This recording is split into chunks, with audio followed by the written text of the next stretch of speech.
इंदौर के सहकार नगर निवासी ट्रांसपोर्ट कारोबारी राजा रघुवंशी और सोनम की शादी 11 मई को धूमधाम से हुई थी। शादी के 9 दिन बाद अर्थात 20 मई 2025 को यह जोड़ा हनीमून के लिए मेघालय रवाना हुआ और 22 मई 2025 को वे किराए के स्कूटर से मावल खियाट गांव पहुंचे और वहां से 3000 से अधिक सीढ़ियां उतरकर नोंगरियाट गांव में लिविंग रूट्स पुल देखने गए। कपल ने नोंगरियाट के शिपारा होम स्टे में रात बिताई और 23 मई की सुबह वहां से आगे के लिए निकले। इसके बाद दोनों का कोई पता नहीं चला। 24 मई को उनका स्कूटर शिलांग सोहरा मार्ग पर सोहरा रिम में एक कैफे के बाहर लावारिस हालत में मिला। इंदौर की सोनम रघुवंशी पर हनीमून के दौरान अपने पति के मर्डर का आरोप है। बताया जा रहा है कि सोनम का किसी राज कुशवाहा नाम के लड़के से अफेयर था। पुलिस का दावा है कि इसी के चलते सोनम ने अपने पति राजा का मर्डर करा दिया। सोनम को यूपी के गाजीपुर से गिरफ्तार किया गया है। गाजीपुर जनपद के नंदगंज थाना के नेशनल हाईवे स्थित ढाबा काशी चाट जायका पर कल रात सोनम रघुवंशी पहुंची थी। ढाबे के संचालक साहिल यादव ने बताया कि वह रात में लगभग 1 बजे मेरे ढाबे पर आई और मेरा मोबाइल मांगकर अपने भाई को फोन किया। फोन करके बात करते समय वह रो रही थी। ढाबे के संचालक से सोनम ने बताया कि वह शादी के बाद मेघालय गई थी और वहां पर उसके साथ लूट की घटना हुई और पति की भी हत्या हो गई।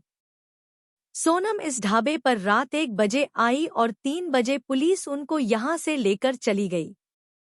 साहिल ने सोनम के घर पर कॉल करके उसके घर वालों को ढाबे का पता बताया। वहीं सोनम के पिता देवी सिंह ने मीडिया से बातचीत में कहा कि वह राज नाम के एक लड़के को तो जानते हैं, वो उन्हीं के साथ काम करता है, लेकिन ये वही राज कुशवाहा है यह नहीं बता सकते।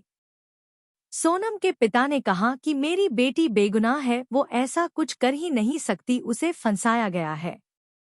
उन्होंने पुलिस पर गंभीर आरोप लगाते हुए कहा कि मेघालय पुलिस ने बीच में एक मनगढ़ंत कहानी खड़ी कर दी है ताकि असली साजिश से ध्यान हटाया जा सके। उनका दावा है कि हकीकत इससे बिल्कुल अलग है। उन्होंने कहा कि अगर इस केस की सीबीआई जांच होती है तो पूरी सच्चाई सामने आ जाएगी, तब पूरा थाना जेल में जाएगा। सोनम के पिता देवी सिंह का कहना है कि मैं जब तक जिंदा हूं तब तक इस केस का पीछा नहीं छोड़ूंगा, जब तक सीबीआई जांच नहीं होगी और जो थाना इसमें शामिल है उसके अफसर अंदर नहीं होंगे, तब तक मैं चैन से नहीं बैठूंगा। उन्होंने कहा कि उन्हें अपनी बेटी पर 100% भरोसा है। उन्होंने कहा, मुझे मालूम है कि मेरी बच्ची कहां तक जा सकती है। मैं जानता हूं वो इस तरह की हरकत नहीं कर सकती। पिता का आरोप है कि शिलांग पुलिस ने जो कहानी बनाई है वह सिर्फ घटनाओं को तोड़ मरोड़ कर पेश कर रही है और उनके पास जो कथित सबूत हैं वो एक तरफा और जांच से पहले मीडिया में लीक किए गए हैं। सोनम रघुवंशी के पिता देवी सिंह ने कहा कि शादी दोनों परिवारों की सहमति से हुई थी और वहां मेघालय की सरकार पहले दिन से ही झूठ बोल रही है। मेरी बेटी कल रात गाजीपुर में एक ढाबे पर आई थी और उसने अपने भाई को फोन किया। पुलिस ढाबे पर गई और उसे वहां से ले जाया गया। मैं अपनी बेटी से बात नहीं कर पाया हूं। मेरी बेटी ऐसा काम क्यों करेगी, अपने पति को मार डालेगी। मेघालय पुलिस पूरी तरह झूठ बोल रही है। युवा अवस्था का प्यार बहुत सी विविधताओं से उलझा हुआ होता है। कई बार प्यार एक तरफा भी हो सकता है, लेकिन ये देखा गया है कि जो प्यार करने वाले होते हैं वो एक प्रकार के मनोवैज्ञानिक प्रभाव के चलते अक्सर ये कहते सुने जाते हैं कि उन्हें किसी की परवाह नहीं है और वे अपने प्यार के लिए कुछ भी कर सकते हैं।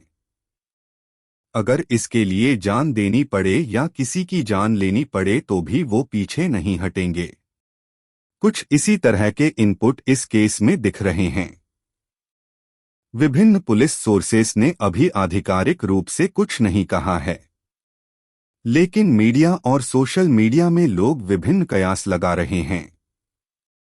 आशा है कि शीघ्र ही जांच एजेंसियां केस की परतें खोलने में कामयाब हो जाएंगी।